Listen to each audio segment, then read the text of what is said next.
Hi hello welcome friends. ఈ వీడియోలో వచ్చేసి టైప్స్ ఆఫ్ డ్యూటీకి సంబంధించి, దట్ ఈస్ కస్టమ్స్లో టైప్స్ ఆఫ్ డ్యూటీకి సంబంధించి ఆ study material MTPs, RTPs and past exam క్వశ్చన్స్ని డిస్కషన్ చేద్దాము. సో అందులో first illustration number 1, write a short note on applicability of safeguard measures under the Custom Tariff Act 1975 on articles imported by EOU export oriented units and SEZ special economic zone units and cleared as such into DTA.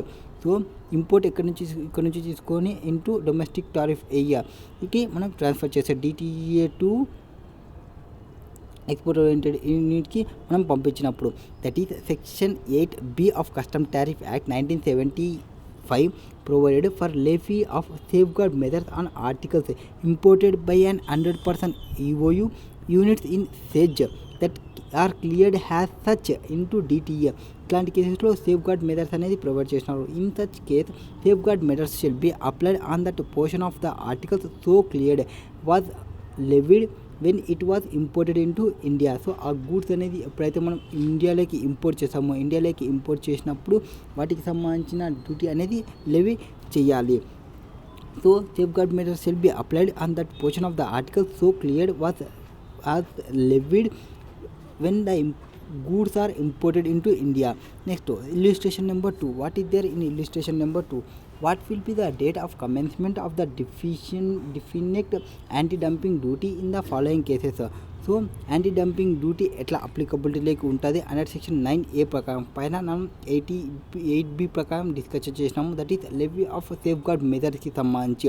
నేను 9A of custom tariff act 1975 ఏం చెప్తుంది అంటే, next ఒకటి provisional duty import చేయనప్పుడు or provisional duty impose చేసినప్పుడు or anti dumping duty is imposed retrospectively impose చేసినప్పుడు from a date prior to the date of imposition of provisional duty. So the central government has power to levy anti-dumping duty on dumped articles in accordance with the provisions of section 9A of Custom Tariff Act 1975. So central గవర్నమెంట్కి power ఉంది ఏది anti dumping డ్యూటీని levy చేయడానికి on the dumped articles in accordance with the provisions of section 9A of customs tariff act 1975 and rules framed thereunder. So central గవర్నమెంట్కి power ఉంది ఏది anti dumping డ్యూటీని వేయడానికి. In case where no provisional duty is imposed, ఎక్కడైతే మనకి provisional duty ఏది impose చేయకుంటే the date of commencement of anti dumping duty will be the date of publication of notifications. So provisional duty ఏమి impose చేయనప్పుడు ఎప్పుడైతే anti dumping duty publication చేస్తారో official గెజెట్లో, that is date of publication in the notification imposing anti dumping duty under section 9A of 1 in the official gazette, ఆ రోజు నుంచి ఇది levy చేస్తున్నట్టు. సో అఫీషియల్ గెజెట్లో ప్రొవైడ్ చేసినప్పుడు. నెక్స్ట్ ఒకవేళ అక్కడ ప్రొవిజనల్ డ్యూటీ అనేది ఉంటే, in case where the provisional duty ఇది imposed under section 9A2, that date of commencement of anti-dumping duty will be the date of publication of notification imposed provisional duty under section 9A2 of the official gazette. So ఆ provisional డ్యూటీని ఎప్పటి నుంచి అయితే తీసుకుని వస్తున్నామో, impose చేసిన date ఉంటుందో publication date of commencement, ఆ రోజు నుంచి ఈ డేట్ తీసుకుంటాము. నెక్స్ట్ ఒకవేళ in case where the anti dumping duty is imposed రెట్రాస్పెక్టివ్లీ under section 9A3 from the date prior to the date of imposition of the provisional duty, the date of commencement of anti dumping duty will be the such date prior date has may be notified in the notification imposing anti dumping duty రెట్రాస్పెక్టివ్లీ. So ఆ నోటిఫికేషన్లో ఏ date అయితే specify చేసినారో ఆ date నుంచి, but not beyond 90 days from the date of such notification of provisional duty. So provisional డ్యూటీకి సంబంధించి beyond 90 days అయితే పోకూడదు. నెక్స్ట్ ఇల్లుస్ట్రేషన్ నెంబర్ 2, ఇది 9A1, 9A2, 9A3గా డిస్కషన్ చేసినాము. సో అది యాంటీ డంపింగ్ డ్యూటీ ఎప్పుడు ఎఫెక్టివ్లోకి వస్తుంది అనే కేసెస్లో. Next in illustration number 3, what is there in illustration number 3? With reference to the Custom Tariff Act 1975, discuss the validity of imposition of customs duty in following cases. First case, both countervailing duty and anti-dumping duty have been imposed on an article to compensate for the same situation of dumping. So countervailing డ్యూటీని anti dumping డ్యూటీని impose చేస్తున్నా అని article to compensate for same situation in డంపింగ్కి సంబంధించి, or countervailing duty has been levied on an article for the reason that the same is exempted from the duty borne by the like articles when meant for consumption in the country of origin, or definitive anti-dumping duty has been levied on articles imported for members country of World Trade Organization WTO, as determination has been made in the prescribed form that import of such articles into India threaten material injury into indigenous industry. ఈ కేసెస్లో మనం custom డ్యూటీని import చేయొచ్చా అంటే, ఒకటి countervailing duty, countervailing duty. ఏవైతే articles compensation చేస్తున్నామో డంపింగ్కి సంబంధించి, ఆర్ కౌంటర్వెల్లింగ్ డ్యూటీని in case of same exempted డ్యూటీకి సంబంధించి, ఆర్ యాంటీ డంపింగ్ డ్యూటీని ఇన్ కేస్ ఆఫ్ ఏవైతే మెటీరియల్ ఇంజూరీ తీసుకునేటప్పుడు చూసుకోవచ్చా అనేది కేసెస్. సో 3 స్టేట్మెంట్స్ కరెక్టా కాదా అంటే, ఫస్ట్ స్టేట్మెంట్ వచ్చేసి నాట్ వ్యాలిడ్. ఫస్ట్ స్టేట్మెంట్కి సంబంధించి మనం ఏం చెప్పినాము, both countervailing duty and anti dumping duty have imposed on article to compensate for the same situation of dumping. కాదు, రెండు ఒకటే కాదు. So not valid as per section 9B ప్రకారం. Custom Tariff Act 1975, no article shall be subjected to both countervailing and anti-veiling duties to compensate for the same situation of dumping or export of subsidization. So a ఆర్టికల్స్కి both countervailing and anti dumping duty అనేది compensate same situation కోసం కాదు.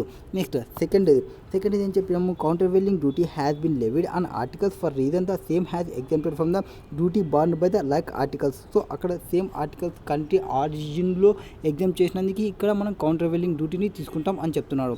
Not valid as per section 9B of custom tariff act 1975 ప్రకారం కౌంటర్వెల్లింగ్ duty or anti-dumping duties shall not be levied by reason of exemption of such article from duties or tax borne by the like articles when the means of consumption in the country of origin or exportation or by reasons of refund of such duties or taxes. So country of ఆరిజిన్లో exemption ఉంది కాబట్టి ఇక్కడ వేసామని చెప్పారు.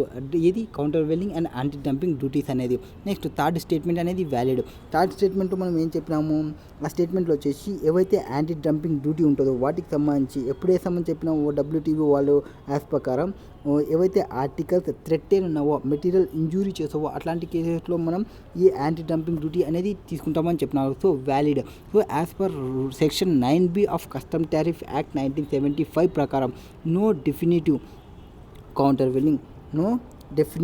countervailing duty or anti-dumping duty shall be levied on the import into India on any articles from member country of the World Trade Organization or from a country with whom government of India has most favored nation.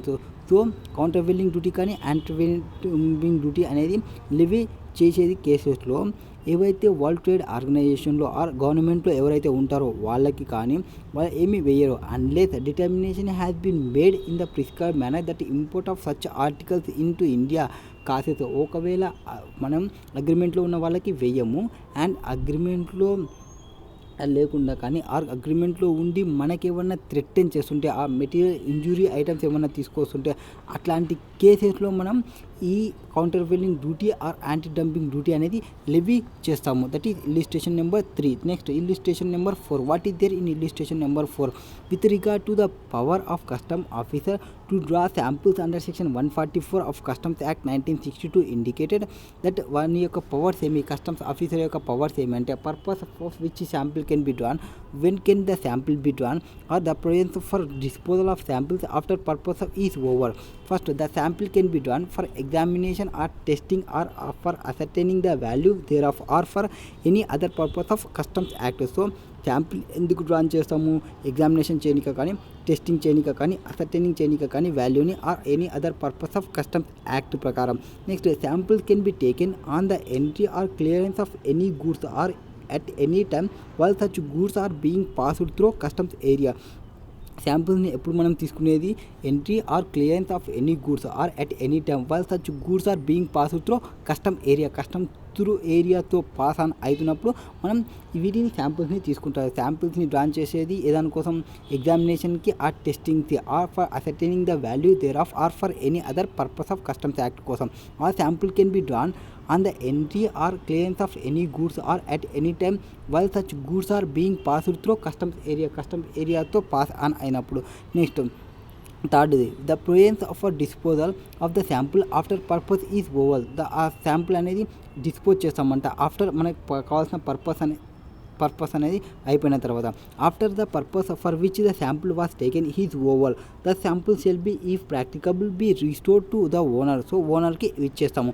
But if the owner fails to take delivery of the samples with in 3 months of the date on which the sample was taken it may be disposed of in such manner the principal commissioner of customs or commissioner of customs made direct. So first మనం sample ఎందుకు తీసుకుంటాము? Examination చేయనీక, or testing చేయనీక, or ascertaining చేయనీక దాని యొక్క వాల్యూని, or ఆ శాంపుల్ని మనం can be taken entry or clearance of any goods enter అవుతున్నప్పుడు కానీ ఆర్ గూడ్స్ని క్లియరెన్స్ అవుతున్నప్పుడు కానీ ఏ టైంలో అయినా మనం తీసుకుంటాము.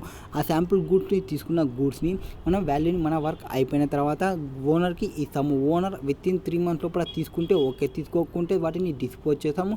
మన ప్రిన్సిపల్ కమిషనర్ ఆర్ కమిషనర్ ఎట్లయితే ప్రొవైడ్ చేస్తారో దాని ప్రకారంగా. Next with reference to section 9AA of custom tariff act 1975 state briefly the provisions of refund of anti dumping duty. So anti dumping డ్యూటీని రీఫండ్ ఇచ్చే ప్రొవిజన్స్ని చెప్పమంటున్నారు. So according to the provisions of section 9AA of custom tariff act 1975. So 9AA of custom tariff act 1975 where an importer proves to the satisfaction of the central government that he has paid any anti-dumping duty imposed on any article in excess of actual margin of dumping in relation to such article, he shall be entitled to refund of such excess duty. So provisions of section 9AA ఏం చెప్తుంది? Custom tariff act ప్రకారం 1975 wear the importer proves to be satisfaction of central గవర్నమెంట్ని satisfy చేస్తే that ఈ has paid anti dumping duty. ఏమన్నా anti dumping డ్యూటీని pay చేసిన అనేది అది ప్రూవ్ చేయగలగాలి. And impose on any articles in excess of actual margin of dumping in relation to such articles. ఎంత పే చేసినారు? యాక్చువల్ మార్జిన్ కంటే ఎక్సెస్ పే చేసి ఉంటే in relation to such articles he shall be entitled to refund of such excess duty. However the importer will not be entitled for refund of provisional anti-dumping duty under section 9AA has the same is refundable under section 9A2 of the said act. Refund of excess anti-dumping duty paid is subject to the provisions of unjust enrichment. Refund అనేది ఏదైతే ఉంటుందో subject to unjust ఎన్రిచ్మెంట్ని చూసుకొని మనం pay చేస్తాము. And unjust ఎన్రిచ్మెంట్కి కొన్ని exceptions ఉంటాయి. ఆ ఎక్సెప్షన్స్లో పడితే మనకి అమౌంట్ అనేది వస్తుంది. ఒకవేళ అన్జస్ట్ ఎన్రిచ్మెంట్లో పడితే ఆ అమౌంట్ అనేది కన్జ్యూమర్ వెల్ఫేర్ ఫండ్కి వెళ్ళిపోతుంది. So automotive tyres manufacture association versus designated authority. So 9AA ప్రకారం యాంటీ డంపింగ్ డ్యూటీని మనం ఎక్సెస్ పే చేసి ఉంటే యాక్చువల్ మార్జిన్ కంటే మనం రిఫండ్ తెచ్చుకోవచ్చు. With reference to section 9A1A of Custom Tariff Act 1975 mention the ways that constitute circumvention of anti-dumping duty imposed on an articles which may warrant action by the central government. As per section 9A1A of Custom Tariff Act 1975 ప్రకారం following are the ways that would constitute circumvention: avoiding levy of duty by unscriptural means of anti-dumping duty imposed on an article that may warrant action by the central government. So section 9A1A of Custom Tariff Act ప్రకారం 75 act ప్రకారం circumvention of anti-dumping duty అనేది impose చేసేది ఎప్పుడు of an article that may warrant action by the central government. ఇక్కడ altering the description or name or composition of article subject to such anti-dumping duty. So యాక్షన్స్ని ఎప్పుడు provide చేస్తుంది central government అనేది? ఎప్పుడైతే నీ యొక్క డిస్క్రిప్షన్ని చేంజ్ చేస్తున్నా, ఆర్ నీ యొక్క నేమ్ని చేంజ్ చేస్తున్నా, ఆర్ కంపోజిషన్ ఆఫ్ ఆర్టికల్స్ని చేంజ్ చేస్తున్నా సబ్జెక్ట్ టు యాంటీ డంపింగ్ డ్యూటీని పే చేసుకుంటే. Import of such article is an unassembled or disassembled forms. So మన యొక్క ఆర్టికల్స్ని అన్అసెంబుల్ చేస్తున్నా, ఆ డిస్అసెంబుల్ చేయాలి అనుకుంటున్నా ఇంపోర్ట్ చేస్తున్నప్పుడు అప్పుడు సెంట్రల్ గవర్నమెంట్ అనేది యాక్షన్ని ప్రొవైడ్ చేస్తుంది. యాంటీ డంపింగ్ డ్యూటీని ఇంపోజ్ చేస్తుంది on articles May warrant action by the central government. First నీ యొక్క నీ గూడ్స్ ఒకటి తీసుకొని వాటి యొక్క నేమ్ని, ఆ డిస్క్రిప్షన్ని, ఆ కంపోజిషన్ని నువ్వు చేంజ్ చేసి వాడుతుంటే అట్లాంటి కేసులో యాంటీ డంపింగ్ డ్యూటీ వేస్తుంది. నువ్వు గూడ్స్ని ఎట్లా తీసుకొస్తున్నావు అంటే జస్ట్ అన్అసెంబుల్ చేసి ఆ డిస్అసెంబుల్ చేసి గూడ్స్ని తీసుకొస్తున్నావు, అట్లాంటి కేసులో కూడా యాంటీ డంపింగ్ వేస్తుంది. And changing the country of its origin or export. So Pakistan నుంచి నువ్వు గూడ్స్ తీసుకోవచ్చు, అవేం చేస్తున్నావు అంటే ఆ పాకిస్తాన్ నుంచి శ్రీలంకకి తీసుకొని శ్రీలంక నుంచి గూడ్స్ తీసుకుంటున్నావు, అట్లాంటి కేసెస్లో నీకు యాంటీ డంపింగ్ డ్యూటీ వేస్తుంది. And any other matter whereby the anti dumping duty so imposed is render ineffective and in such case investigation can be carried out by the government and then anti dumping duty can be imposed on such articles. కొన్ని కేసెస్లో ఏం చేస్తారంటే investigation చేసి anti dumping duty ineffective ఉన్న కేసులో investigation చేసి మళ్ళీ anti dumping duty అనేది లెవీ చేస్తుంది. When shall be the when shall the safeguard measures under section 8B of custom tariff act 1975 be not imposed ఎప్పుడు వేయము అంటే సేఫ్గార్డ్ మెజర్స్కి సంబంధించి safeguard measures under section 8B of custom tariff act 1975 is not imposed on the import of following type of articles. ఈ type of ఆర్టికల్స్ని కానీ మీరు తీసుకుంటే ఈ type of ఆర్టికల్స్ని నువ్వు తీసుకున్నప్పుడు నీకు ఏమయ్యాము కస్టమ్ టారిఫ్ దాని ప్రకారం ఇంపోర్ట్ చేయము ఇంపోర్ట్ని. That is articles originated from a developing country so long as share of import of that articles from that country does not exceed 3% of total import of that article into India. So articles ఎక్కడి నుంచి తీసుకున్నాము, developing country నుంచి తీసుకున్నాము. Developing country నుంచి తీసుకుంటే so long has the share of import of that article from that country does not exceed 3% of total import of that article into India. So developing country నుంచి తీసుకున్నాము and imports articles into India వచ్చేసి 3% అనేది exceed కాలేదు. అట్లాంటి కేసెస్లో import అనేది import చేయము. Next articles originating from one developing country as so long as aggregate of import from developing country each which less than 3% import share taken together does not exceed 9% of total imports of that article into India. So ఒకవేళ originating more than one developing countries గూడ్స్ని తీసుకునేది more than one developing countries నుంచి కానీ తీసుకుంటుంటే దాని యొక్క aggregate imports అనేది మొత్తం డెవలపింగ్ కంట్రీస్ నుంచి తీసుకుంటే మినిమం వచ్చేసి లెస్ దెన్ 3 మ్యాక్సిమం వచ్చేసి 9% ఎక్సీడ్ కానప్పుడు మనం import not imposed to import and the following కేసెస్లో. Next articles imported by 100% EOU or units in special economic zone. ఈ ఆర్టికల్స్ని మనం 100% ఈఓయూ నుంచి కానీ ఆర్ స్పెషల్ ఎకనామిక్ జోన్ నుంచి తీసుకున్నప్పుడు unless it is specifically made applicable on them or the articles imported of either cleared in such into DTA or used in the manufacture of any goods that are cleared into DTA. In such cases, safeguard measures shall be applied on that portion of the article so cleared or so used was leviable when it is imported into India. Next, what are the conditions required to be fulfilled by the importer to take the imported goods eligible for preferential rate of duty prescribed by central government by notification under section 25 of Customs Act 1962. The government may by notifications under section 25 లో notification ప్రకారం section 25 ప్రకారం customs act 1962 ప్రకారం కొన్ని preferential రేట్ని prescribe చేసింది of duty in respect of imports from certain preferential areas. The importer will have to fulfil the following conditions to make the imported goods eligible for preferential rate of duty. At the time of importation he should make a specific claim for the preferential rate. So at the time of import చేసేటప్పుడు specific క్లైమ్కి preferential రేట్ని చూసుకోవడము and he should also claim that the goods are produced or manufactured in such preferential ఏరియాలో చేసినప్పుడు. First case వచ్చేసి మనం ఇక్కడ ఏం చేస్తున్నాము అంటే గవర్నమెంట్ కొన్ని వాటికి ప్రిఫరెన్షియల్ రేట్ని ప్రొవైడ్ చేస్తుంది, కొన్ని రేట్కి ప్రిఫరెన్షియల్ డ్యూటీని ప్రొవైడ్ చేస్తుంది ఫ్రమ్ సర్టెన్ ప్రిఫరెన్షియల్ ఏరియాస్ నుంచి తీసుకునేటప్పుడు. సో అవి ఎలిజిబుల్ కావాలంటే ఇంపోర్ట్ చేసేటప్పుడు అది స్పెసిఫిక్ క్లైమ్ అనేది ప్రిఫరెన్షియల్ రేట్ ఉండాలి. Or he also claim goods produced or manufactured వచ్చేసి ప్రిఫరెన్షియల్ ఏరియా నుంచి ప్రొడ్యూస్ చేసి ఉండాలి and the area should be notify, ఆ ఏరియా అనేది నోటిఫై చేసి ఉండాలి under section 43 of custom tariff act 1975 to be a preferential ఏరియాగా. The origin of the goods shall be determined in accordance with the rules made under 4(2) of the Custom Tariff Act 1975. Next, determination of origin is important to allow concession rate of custom duty. Generally, as per rules, if the goods are unmanufactured, it should be grown or produced in that area. So, goods ever unmanufactured unte or it should grown or produced in that area. So ఒకవేళ determine చేసిన origin అనేది important to concession రేట్ని provide చేయాలనుకుంటే preferential rate అనేది concession rate provide చేసేది ఎప్పుడు unmanufactured goods are unmanufactured, it should be grown or produced in that area, or if it is fully manufactured in that country, it should be manufactured from material produced with or unmanufactured material from that country. ఒకవేళ goods అనేది అన్మ్యానుఫ్యాక్చర్డ్ ఉంటే అవి grown or produced ఆ preferential area నుంచి తీసుకున్నప్పుడు concession రేట్ని provide చేస్తాము. ఒకవేళ అవి ఫుల్లీ మ్యానుఫ్యాక్చర్డ్ ఉంటే ఆ మ్యానుఫ్యాక్చరింగ్ చేసేటప్పుడు మెటీరియల్ ఏవైతే ప్రొడ్యూస్ చేస్తామో ఆ ప్రొడ్యూస్ చేసే మెటీరియల్ అనేది ఆ కంట్రీ నుంచి తీసుకుంటే అట్లాంటి కేసెస్లో అంటే unmanufacturing material from that country నుంచి తీసుకుంటే or if it is partially manufactured ఒకవేళ పార్షియల్లీ మ్యానుఫ్యాక్చర్ చేసుకుంటే in that country final process should be completed in that country and at least specified percentage of expenditure on materials labour should be in that country.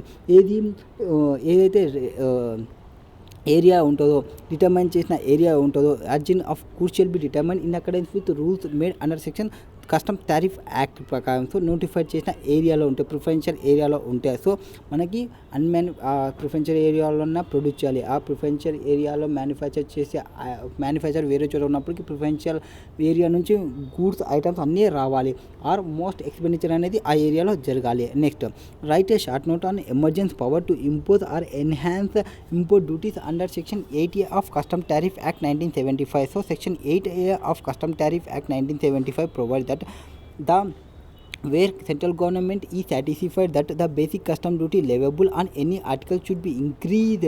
So heavy duty section 8A of custom tariff act 1975 provides that where the central government is satisfied that basic custom duty is leviable on any article should be increased and that circumstances exist which render it necessary to take immediate actions. So ఎప్పుడైతే 8A ప్రకారం central government satisfy అయింది అనుకోండి, basic custom duty levy చేస్తున్నది ఏదైనా ఆర్టికల్స్లో increase అయింటే అట్లాంటి కేసెస్లో అది immediate యాక్షన్ని తీసుకోవాలనుకుంటే it may notification amended first schedule of the custom tariff to increase the import duty leviable and such article to such extent it is think necessary. So ఒక దాని మీద ఐటమ్ని కస్టమ్ టారిఫ్ ఇంక్రీజ్ చేయాలనుకుంటే increase చేయొచ్చు. దానికి సంబంధించి first షెడ్యూల్లో నోటిఫికేషన్ని ప్రొవైడ్ చేయాలి. Next question number 6, what is there in question number 6? Determine the custom duty payable under the custom tariff act 1975 including the safeguard duty of 30% under section 8B of the said act with the following details available on the hands.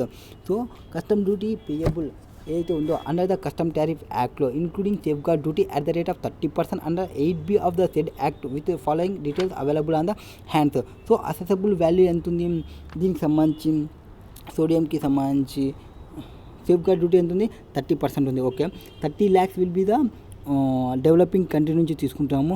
Share of import developing country ఒకటే అని చెప్పినా madam. Assessable value of sodium nitrate imported from developing country from 26 to 28 both days ఇంక్లూడివ్.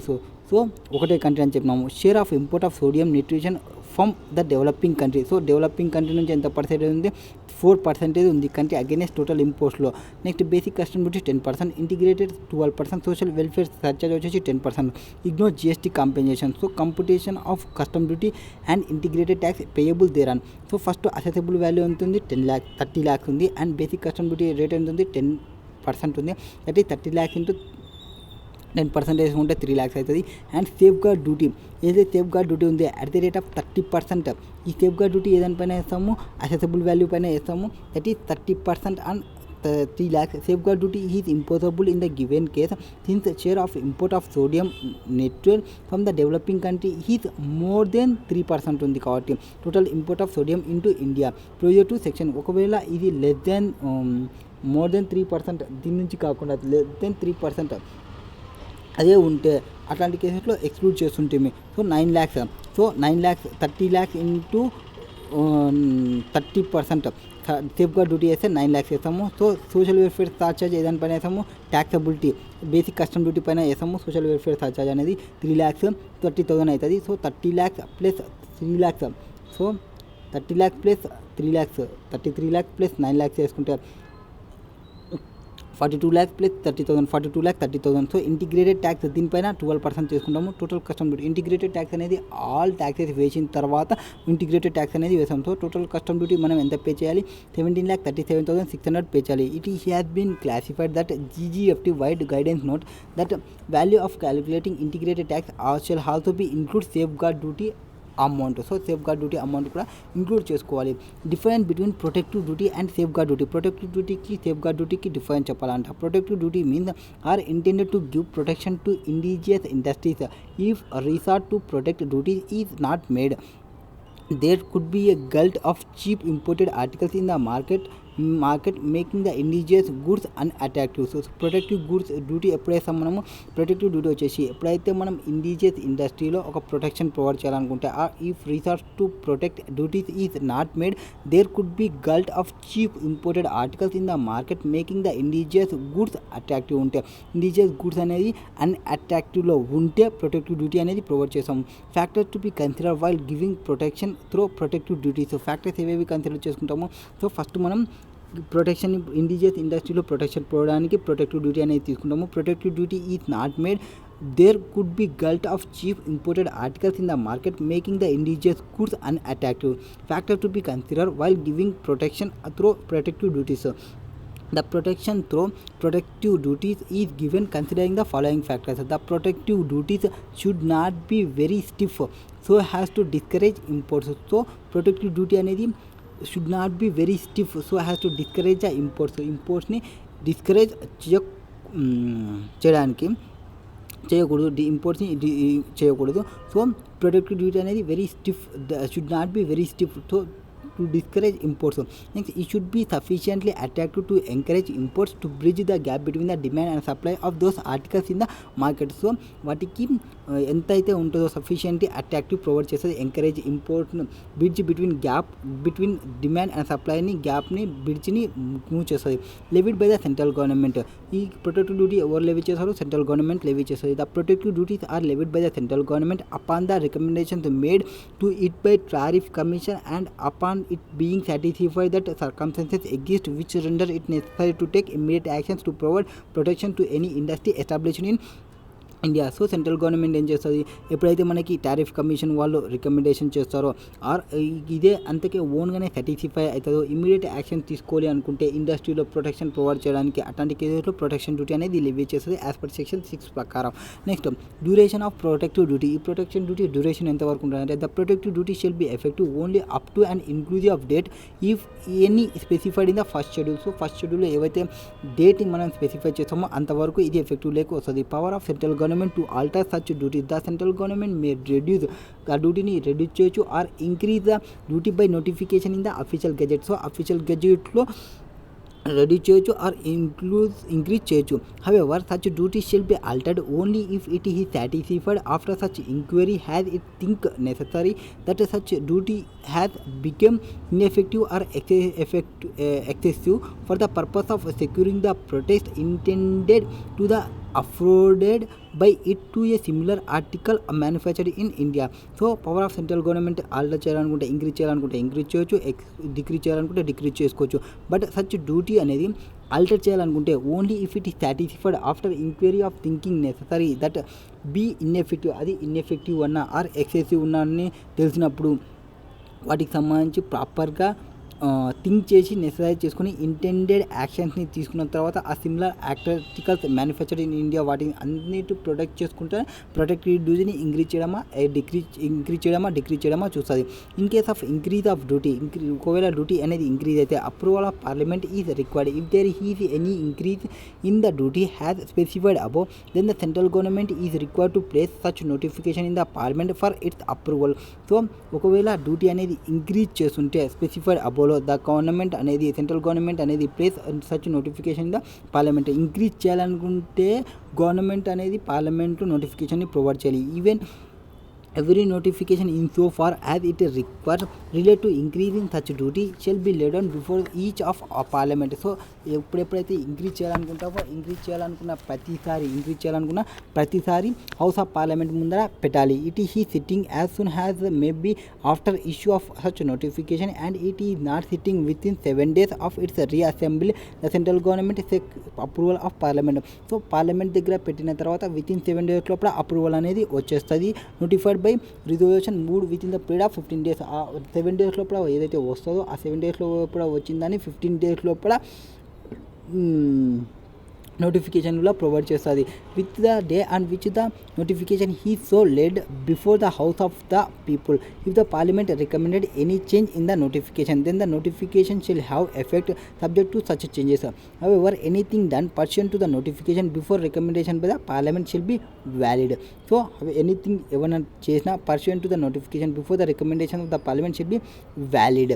Next, power of central government to apply safeguard measures. So safeguard measures ఏవే ఉన్నాయి central government పవర్కి అంటే circumstances in which safeguard measures can be imported.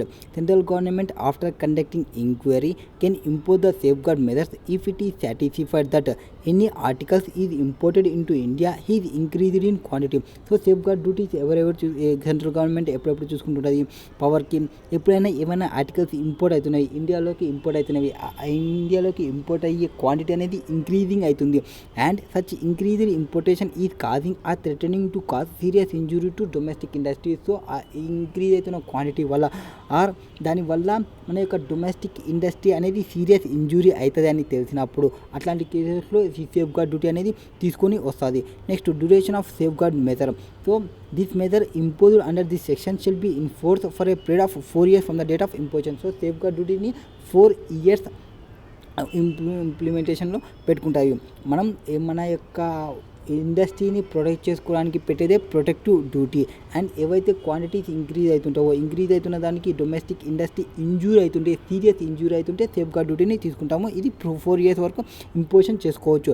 And extension of period. The central government may extend the period of such imposition from the date of first imposition provided if it is opinion that domestic industry has taken measure to adjust to such injury or has the case may be threat and it is necessary that the safeguard measure should continue to be imposed. However, the total period of levy of safeguard measures restricted to 10 years. So first మనం 4 yearsకి తీసుకోవచ్చు. And తర్వాత మళ్ళీ కావాలనుకుంటే ఒక 6 years వరకు extension చేసుకోవచ్చు. ఆ extension తీసుకోవడానికి ముందర మన యొక్క డొమెస్టిక్ మార్కెట్ని చూసుకోవాలి. అండ్ నెసెసరీ సేఫ్గార్డ్స్ అనేది ఇంపోజ్ చేసినా లేదా కంటిన్యూ అవుతున్నాయా లేదా అవన్నీ చెక్ చేసుకోవాలి. Next, applicability of all machinery.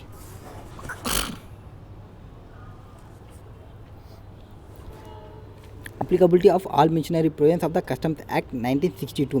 The provisions of Customs Act 1962 and rules and regulations made thereunder, including those relating to the date of determination of rate of duty, assessment, non-levy or short levy, refunds, interest, appeals, offences and penalties shall so far may be applied to the duty chargeable under this section as the apply in relation to duties leviable under this act. So అన్ని all machinery provisions అంటే మీరు planetary machinery provisions అనుకుంటారు, కాదు. ప్రొవిజన్స్కి respect to కస్టమ్స్లో ఉన్న provisions అనమాట. Exemptions from safeguard measures. So safeguard measures ఏమేమి ఉంటాయి? Articles from developing countries నుంచి తీసుకునేటప్పుడు సేఫ్గార్డ్ మెజర్స్ని ఎప్పుడు తీసుకుంటామంటే ఈ సేఫ్గార్డ్ మెజర్స్ని ఎగ్జామ్షన్ ఎప్పుడు ప్రొవైడ్ చేస్తామంటే డెవలపింగ్ కంట్రీస్ నుంచి తీసుకుంటుంటే articles originating from developing country అయితే so long has the share of import of that articles from the country అనేది does not exceed 3% of total imports of that articles into India. అట్లాంటి కేసులో మనం safeguard rate అనేది ఏమీ provide చేయము.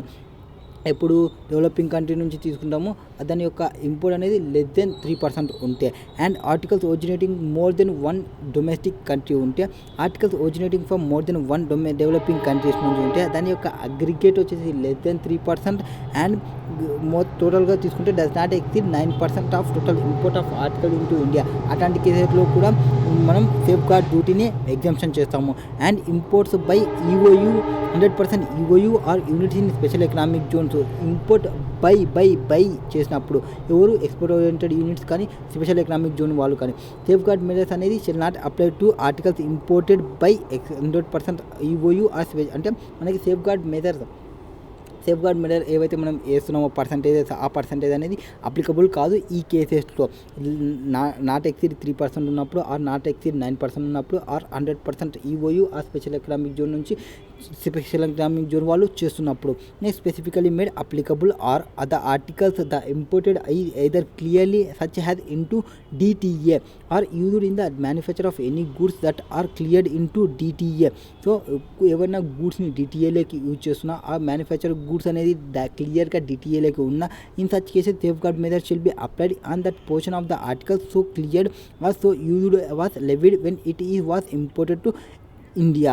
Next, provisional assessment. The central government is also empowered to impose provisional safeguard measures. So కొన్ని కేసెస్లో provisional safeguard మెజర్స్ని కూడా ఇంపోజ్ చేసుకోవచ్చు. ప్రొవిజనల్ సేఫ్గార్డ్ మెజర్స్లో measure may be imposed on the basis of preliminary determination that increased imports have caused or threatened to cause serious injury to domestic industry. So provisional assessment ఎప్పుడు మనం safeguard మెజర్స్ని వేసాము మన యొక్క ఇండస్ట్రీకి are మనం imports అనేది increase అవుతున్నాయి. ఆ ఇంపోర్ట్స్ అనేది మన యొక్క డొమెస్టిక్ ఇండస్ట్రీకి సీరియస్ ఇంజురీ అవుతున్నప్పుడు or provisional safeguards methods shall be in force for maximum period వచ్చేసి 200 days from the date of its imposition చూసుకున్నప్పుడు or if upon final determination the central government is of the opinion that the increased imports have not caused or threatened to cause serious injury to domestic industry, the safeguard duty collected shall be refunded. So అట్లాంటి కేసెస్లో ఏవైతే final determination first provisional assessment చేసి first collect చేసుకొని and ఒకవేళ final ఒపీనియన్లో ఒకవేళ అనేది ఆ domestic injury ఏమీ లేదనుకుంటే ఆ అమౌంట్ని సేఫ్ గార్డ్ డ్యూటీ కలెక్ట్ చేసిన కానీ రీఫండ్ ప్రొవైడ్ చేస్తాము. Briefly examine the nature and significance of levy and anti dumping duty under custom tariff act. అది నెక్స్ట్ వీడియోలో చూద్దాంలేండి.